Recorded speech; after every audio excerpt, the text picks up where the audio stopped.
ಬೇರೆ ಬೇರೆ ರಾಜ್ಯದ ಬೋರ್ಡಿನ ಪರೀಕ್ಷೆಗಳನ್ನ ಬರೆದಂತ ವಿದ್ಯಾರ್ಥಿಗಳು ಸಹ ತಾವು ಸಿಇಟಿಯನ್ನ ಬರೆದಿರ್ತೀರಾ. ತಮ್ಗೆಲ್ಲರಿಗೂ ಗೊತ್ತಿರುವಂತೆ ಸಿಇಟಿ ರ್ಯಾಂಕ್ ಅನ್ನ ಕೊಡುವಂತದ್ದು PUC ಯ 50% ಮಾರ್ಕ್ಸ್ ಮತ್ತೆ ಸಿಇಟಿಯ 50% ಮಾರ್ಕ್ಸ್ ಅನ್ನ ತೆಗೆದುಕೊಂಡು ನಾವು ವಿವಿಧ ಕೋರ್ಸ್ ಗಳಿಗೆ ರ್ಯಾಂಕ್ ಅನ್ನ ಕೊಡ್ತೀವಿ. ಅದರಲ್ಲಿ ವೆಟರ್ನರಿಗೆ ತಮ್ಗೆ ಗೊತ್ತಿರುವಂತೆ ಒಂದು ಸಿಇಟಿ PCB ಸಬ್ಜೆಕ್ಟ್ ಅನ್ನ ಆಧರಿಸಿ ಮಾತ್ರ ರ್ಯಾಂಕ್ ಕೊಡುವಂತದ್ದು. ಈ ಹಿಂದೆ CBSE ಮತ್ತೆ ICSE ಬೋರ್ಡಿನ ವಿದ್ಯಾರ್ಥಿಗಳಿಗೆ KE ವತಿಯಿಂದ ನಿಮ್ಮ PUC ಮಾರ್ಕ್ಸ್ ಅನ್ನ ಎಂಟ್ರಿ ಮಾಡ್ಲಿಕ್ಕೆ ನಾವು ಅವಕಾಶವನ್ನ ಮಾಡಿಕೊಡ್ತಿದ್ವಿ. ಈ ಬಾರಿ ನಾವು CBSE ಮತ್ತೆ ICSE ಬೋರ್ಡ್ ಇಂದ ನಾವು ತಮ್ಮ ಅಂಕಗಳನ್ನ PUC ಅಂಕಗಳನ್ನ ನಾವು ತೆಗೆದುಕೊಂಡು ನಾವೇನೆ ಅಪ್ಡೇಟ್ ಮಾಡ್ತಾ ಇದೀವಿ.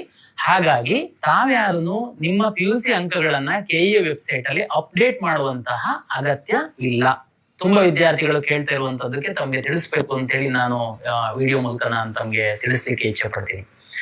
ಬೇರೆ ರಾಜ್ಯದ ವಿದ್ಯಾರ್ಥಿಗಳು ಕೆಲವರು ಇದ್ದಾರೆ, ಅಂದ್ರೆ ಬೇರೆ ಬೇರೆ ರಾಜ್ಯದ ಬೋರ್ಡ್ ಪರೀಕ್ಷೆ, ಅಂದ್ರೆ ಉದಾಹರಣೆಗೆ ಹೊರನಾಡು ಕನ್ನಡಿಗರು, ಗಡಿನಾಡು ಕನ್ನಡಿಗರು ಏನಿದ್ದೀರಾ, ತಾವು ಬೇರೆ ರಾಜ್ಯದ ಬೋರ್ಡಿನ ಪರೀಕ್ಷೆಯನ್ನ ಬರೆದಿರ್ತೀರಾ. ಆ ರಾಜ್ಯದ ಬೋರ್ಡ್ ಇಂದ ಎಲ್ಲ ನಾವು ಮಾಹಿತಿ ಪಡೆಯುವಂತದ್ದು ಕಷ್ಟ ಆಗಿರೋದ್ರಿಂದ ತಮ್ಗಳಿಗೆ ಮಾತ್ರ ನಾವು ಲಿಂಕ್ ಅನ್ನ ಬಿಟ್ಟಿದೀವಿ ನಿಮ್ಮ PUC ಅಂಕಗಳನ್ನ ಅಪ್ಡೇಟ್ ಮಾಡುವಂತದಕ್ಕೆ.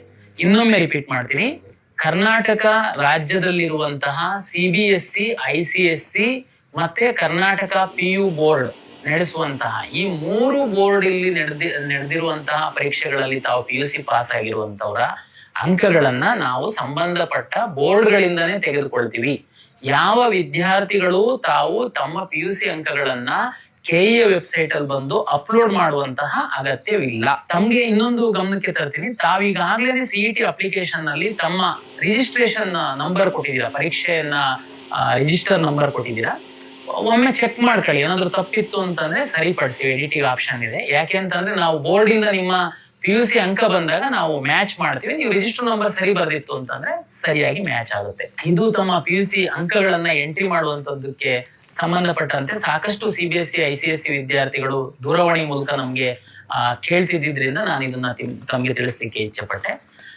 ದಾಖಲೆ ಪರಿಶೀಲನೆಗೆ ಸಂಬಂಧಪಟ್ಟಂತೆ ಈ ಹಿಂದಿನ ವಿಡಿಯೋದಲ್ಲಿ ನಾವು ಬಹಳ ಸ್ಪಷ್ಟವಾಗಿ ತಮ್ಗೆ ಮಾಹಿತಿಯನ್ನ ಕೊಟ್ಟಿದ್ವಿ. ಮುಂದುವರೆದು ತಮ್ಗೆ ಹೆಚ್ಚಿನ ಮಾಹಿತಿ ಕೊಡುವಂತದ್ದು ಅಂತಂದ್ರೆ, ಯಾರು ಅರ್ಜಿ ಸಲ್ಲಿಸುವಂತಹ ಸಂದರ್ಭದಲ್ಲಿ A ಕ್ಲಾಸ್ ಅಂದ್ರೆ ಕರ್ನಾಟಕದ ವಿದ್ಯಾರ್ಥಿಗಳು, ಬಹುತೇಕ ಕರ್ನಾಟಕದ ವಿದ್ಯಾರ್ಥಿಗಳು A ಕ್ಲಾಸ್ ಅಲ್ಲಿ ತಾವು ಅರ್ಜಿಯನ್ನ ಸಲ್ಲಿಸಿರ್ತೀರಾ. ತಾವು ಕ್ಯಾಸ್ಟ್, ಇನ್ಕಮ್ 371J ಏನು ನೀವು ಆನ್ಲೈನ್ ಅಲ್ಲಿ ಕಂದಾಯ ಇಲಾಖೆಯಿಂದ ಸರ್ಟಿಫಿಕೇಟ್ ಅಂತ ತೆಗೆದುಕೊಂಡಿರ್ತೀರಾ, ಅದನ್ನ ನಾವು ಬ್ಯಾಕ್ ಎಂಡ್ ಅಲ್ಲಿ ತಂತ್ರಾಂಶದ ಮೂಲಕನೇ ನಾವು ಈಗಾಗಲೇ ವೆರಿಫೈ ಮಾಡಿದ್ವಿ. ಕನ್ನಡ ಮೀಡಿಯಂ, ರೂರಲ್ ಮತ್ತೆ ಲಿಂಗ್ವಿಸ್ಟಿಕ್ ಮತ್ತೆ ರಿಲಿಜಿಯಸ್ ಮೈನಾರಿಟಿಗೆ ಸಂಬಂಧಪಟ್ಟಂತೆ ತಾವು ಸ್ಟಡಿ ಸರ್ಟಿಫಿಕೇಟ್ ಅನ್ನ ತಗೊಂಡಿರ್ತೀರಾ, ತಾವು ಅದನ್ನ ಕ್ಲೈಮ್ ಮಾಡಿರ್ತೀರಾ. ತಮ್ಗೆಲ್ಲರಿಗೂ ನಾವ್ ಹೇಳಿದ್ವಿ ತಮ್ಮ ಕಾಲೇಜಲ್ಲೇನೆ ತಾವು ದಾಖಲೆಯನ್ನ ಪರಿಶೀಲನೆ ಮಾಡಿಕೊಳ್ಳಿ ಅಂತೇಳಿ. ಅದನ್ನ ಈಗಾಗಲೇ ಬಹುತೇಕ ಮಾಡಿಕೊಂಡಿದ್ದೀರಾ. ಯಾರಾದ್ರೂ ಮಾಡ್ಕೊಂಡಿಲ್ಲ, ಈಗ ಎಡಿಟ್ ಆಪ್ಷನ್ ಇದೆ, ನಾವು ಮೊದ್ಲು ರೂರಲ್ ಹಾಕಿರ್ಲಿಲ್ಲ, ಈಗ ನಾನು ರೂರಲ್ ಹಾಕಿದೀನಿ ಅಂತಂದ್ರೆ ಅಡ್ಡಿ ಇಲ್ಲ. ತಾವು ರೂರಲ್ ಹಾಕಿರ್ತೀರಾ, ತಾವು ತಮ್ಮ ಕಾಲೇಜಿಗೆ ಹೋಗಿ ವೆರಿಫಿಕೇಶನ್ ಮಾಡಿಸ್ಕೊಳ್ಬಹುದು. ಒಂದ್ಸರಿ ಪ್ರಿನ್ಸಿಪಾಲ್ ತಮ್ಮ ಒಂದು ದಾಖಲೆಗಳನ್ನ ಪರಿಶೀಲನೆ ಮಾಡಿ ಅವ್ರ ಲಾಗಿನ್ ಅಲ್ಲಿ ಹೋಗಿ ವೆರಿಫೈಡ್ ಅಂತ ಕೊಡ್ತು ಅಂತಂದ್ರೆ ನಂತರ ತಾವು ತಮ್ಮ ಅಪ್ಲಿಕೇಶನ್ ನೋಡಿದ್ರೆ ಕ್ಲೈಮ್ಡ್ ವೆರಿಫೈಡ್ ಅಂತ ಬಂದಿರುತ್ತೆ. ಉದಾಹರಣೆಗೆ ನಾವು ತಮ್ಮ ಅಪ್ಲಿಕೇಶನ್ ಅಲ್ಲಿ rural claimed verified, Kannada medium claimed verified ಅಂದ್ರೆ ವೆರಿಫೈ ಆಗಿದೆ, ಅದು ಸರಿ ಇದೆ ಅಂತ ನಿಮ್ಮ ರಿಸರ್ವೇಶನ್ ಕನ್ಸಿಡರ್ ಆಗುತ್ತೆ.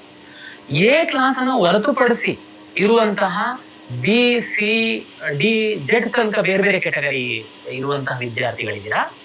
ತಮ್ಗೆ 5ನೇ ತಾರೀಕಿಂದ 15ನೇ ತಾರೀಕಿನವರೆಗೆ, ಇವತ್ತಿನವರೆಗೆ ತಾವು ಸ್ಲಾಟ್ ಅನ್ನು ಬುಕ್ ಮಾಡಿ ತಾವು KEಗೆ ಬಂದು ದಾಖಲೆಗಳನ್ನ ಪರಿಶೀಲನೆ ಮಾಡ್ಕೊಳ್ಳುವಂತದಕ್ಕೆ ತಮ್ಗೆ ತಿಳಿಸಿದ್ವಿ.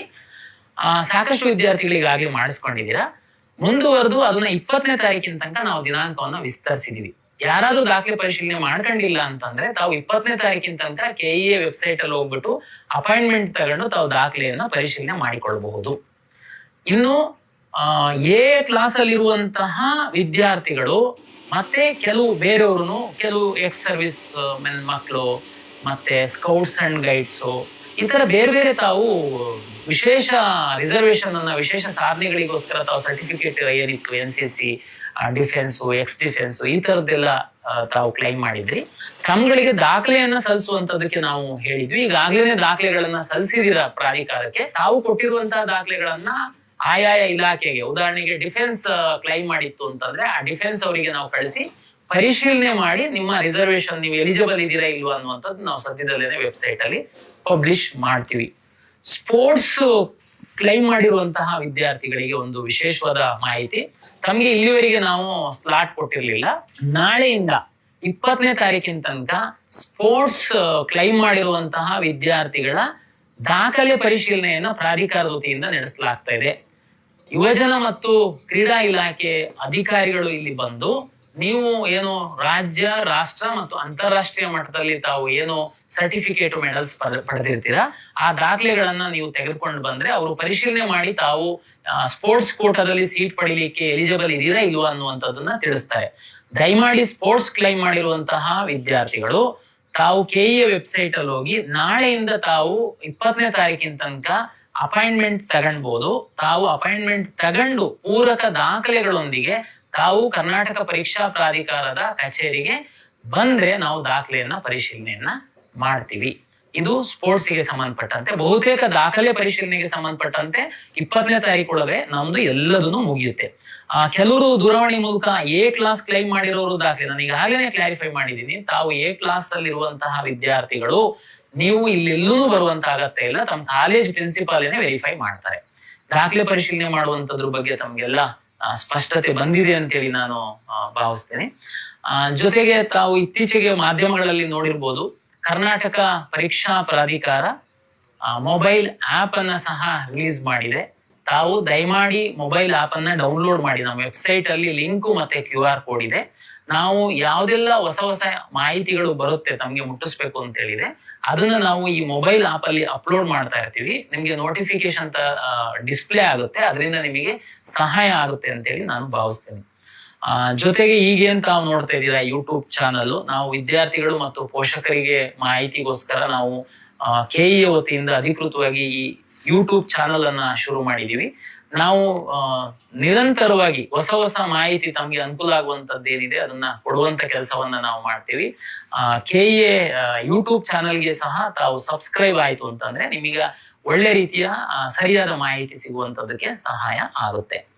ತುಂಬಾ ವಿದ್ಯಾರ್ಥಿಗಳಿಗೆ ರಿಸಲ್ಟ್ ಬಗ್ಗೆ ಕುತೂಹಲ ಇದೆ. ನಿಮ್ಗೆಲ್ಲ ಗೊತ್ತಿರುವಂತೆ ನಾವು PUCಯ 50% ಅಂಕಗಳನ್ನ ಮತ್ತೆ CET 50% ಅಂಕಗಳನ್ನ ಪರಿಗಣಿಸಿ ರ್ಯಾಂಕ್ ಅನ್ನ ನಾವು ನೀಡುವುದರಿಂದ ಕರ್ನಾಟಕ ರಾಜ್ಯ ಸರ್ಕಾರ ಏನು ಕಳೆದ ವರ್ಷದಿಂದ PUC ವಿದ್ಯಾರ್ಥಿಗಳಿಗೆ 3 ಪರೀಕ್ಷೆಗಳನ್ನ ಮಾಡ್ತಾ ಇದೆ. ನಾವೀಗಾಗ್ಲೇ ತೀರ್ಮಾನ ಮಾಡಿರುವಂತೆ ಬೆಸ್ಟ್ ಆಫ್ 2 ತಾವು ಈಗಾಗಲೇ ಒಂದು ಪರೀಕ್ಷೆ ಬರೆದಿದ್ದೀರಾ, ಇನ್ನೊಂದು ಪರೀಕ್ಷೆ ಬರೆದು ಈಗ ವ್ಯಾಲ್ಯೂಯೇಷನ್ ನಡೀತಾ ಇದೆ. PU ಬೋರ್ಡಿನ ಕರ್ನಾಟಕ ರಾಜ್ಯದ PU ಬೋರ್ಡಿನ 2ನೇ ಪರೀಕ್ಷೆಯ ಫಲಿತಾಂಶ ಪ್ರಕಟವಾದ ನಂತರ ಅವರು ನಮಗೆ ಬೆಸ್ಟ್ ಆಫ್ 2 ರಿಸಲ್ಟ್ ಅನ್ನ ಕೊಡ್ತಾರೆ. ಆ ಮಾರ್ಕ್ಸ್ ಅನ್ನ ತೆಗೆದುಕೊಂಡು ನಾವು CET 50% ತಗೊಂಡು ನಾವು ರಿಸಲ್ಟ್ ಬಿಡುವಂತದ್ದು. ಹಾಗಾಗಿ ನಮ್ಮ ಕಡೆಯಿಂದ ಎಲ್ಲ ಪ್ರಕ್ರಿಯೆ ಮುಗಿದಿದೆ. ನಾವು PU 2ನೇ ಪರೀಕ್ಷೆಯ ಫಲಿತಾಂಶ ಪ್ರಕಟವಾದ ನಂತರ ಅವರು ನಮ್ಗೆ ಡಾಟಾ ಕೊಟ್ಟ ನಂತರ ನಾವು ರಿಸಲ್ಟ್ ಅನ್ನ ಬಿಡುಗಡೆ ಮಾಡ್ತೀವಿ. ತಾವು ಈ ಮುಂದಿನ ವಾರದಲ್ಲಿ ಆ ಎಲ್ಲ ಪ್ರಕ್ರಿಯೆ ಮುಗಿಯುವಂತಹ ಸಾಧ್ಯತೆ ಇದೆ. ಹಾಗಾಗಿ ತಾವು ಈಗ ಸದ್ಯಕ್ಕೆ ದಾಖಲೆಯನ್ನ ಸರಿಯಾಗಿ ಇಟ್ಟುಕೊಳ್ಳುವಂತದ್ದು ಹಾಗೂ ಮುಂದೆ ತಾವು ಯಾವ ಕೋರ್ಸ್ಗಳನ್ನ ಆಯ್ಕೆ ಮಾಡಿಕೊಳ್ಬೇಕು, ಯಾವ ಕಾಲೇಜು, ಈ ಬಗ್ಗೆ ಹೆಚ್ಚು ತಾವು ಸ್ಟಡಿ ಮಾಡುವಂತದಕ್ಕೆ ಎಲ್ಲ ಮಕ್ಕಳು ಮತ್ತೆ ಪೋಷಕರಲ್ಲಿ ನಾನು ಪ್ರಾಧಿಕಾರದ ವತಿಯಿಂದ ವಿನಂತಿಯನ್ನ ಮಾಡಿಕೊಳ್ತೇನೆ. ಎಲ್ಲರಿಗೂ ನಮಸ್ಕಾರ.